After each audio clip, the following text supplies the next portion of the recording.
And today, joining us, Dr. Aviv Schwartz, civil society researcher, Amit Dairy, founder and CEO of Reservist on Duty, and the man who answers the best answers and asks the best questions. Dan Perry, former chairman of the Foreign Press Association. Thank you very much for joining us today, gentlemen.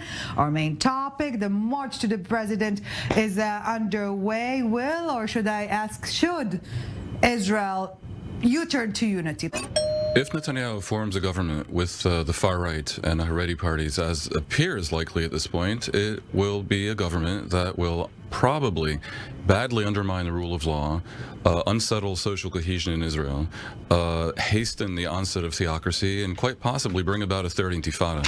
So that scenario is so catastrophic that I wouldn't be at all surprised to see another one emerge in the form of a possible national salvation government with Lapid and Gantz. We may have a security minister in Israel who bragged about being able to get to Rabin in a context where people were threatening to assassinate Rabin on TV, and who currently boasts of over 50 indictments against him, many of them on charges of terrorism.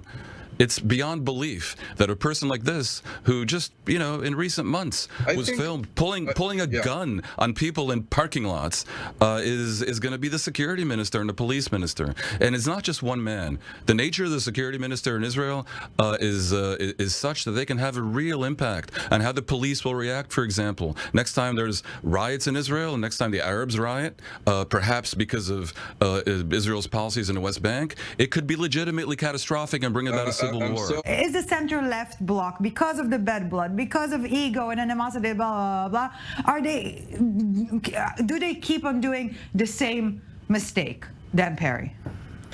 No, the center left ran a criminally misguided campaign where they didn't message anything for fear of waking up the right wing that was already woken up, and they failed to do basic tactical alignment to maximize the impact of what votes they got. It has been said on this show that the people have spoken and they voted in favor of the right. Nonsense. The right got about half the vote, and the opponents of Netanyahu got about half the vote.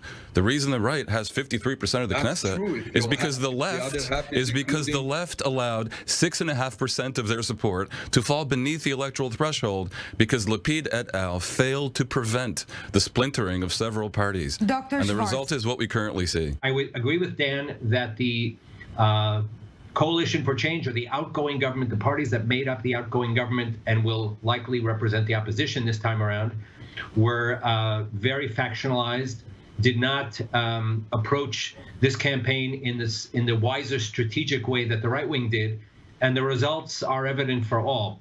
Netanyahu's allies essentially are extremely traditional, religious, and even fanatically religious, ultra-nationalists, and fundamentally anti-democratic. And I don't think Netanyahu is any of those things. So he's in an interesting and pivotal position. Either he fiddles while Rome burns, like Nero, or he goes for something different. Well, as poetic as it gets, Dr. Aviv Schwartz, your take?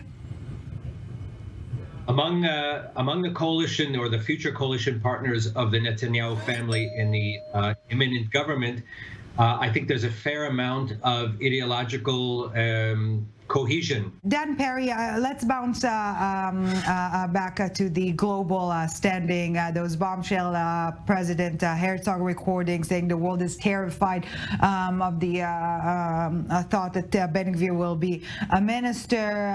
A report on Walla news site here in Israel that the U.S. will prevent the appointment, or will try to prevent the appointment of Smotrich as defense minister. How is it going to affect Israel's global standing?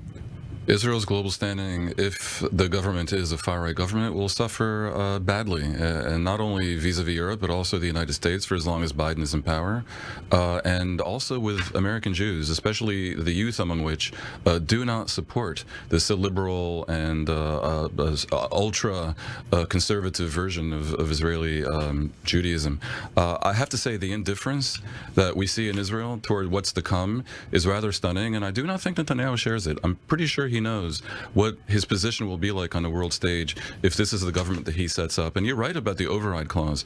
And we should be not sanguine about what that will do. If the override clause enables the Knesset by a simple majority of 61 to cancel decisions of the Supreme Court, that means Israel no longer has judicial oversight and separation of the branches of government. And that means Israel has joined the ranks of authoritarian democracies bordering on fake democracies that you see in Hungary and Turkey, and until recently in Russia, before it became a full non-democracy. This is a very slippery slope.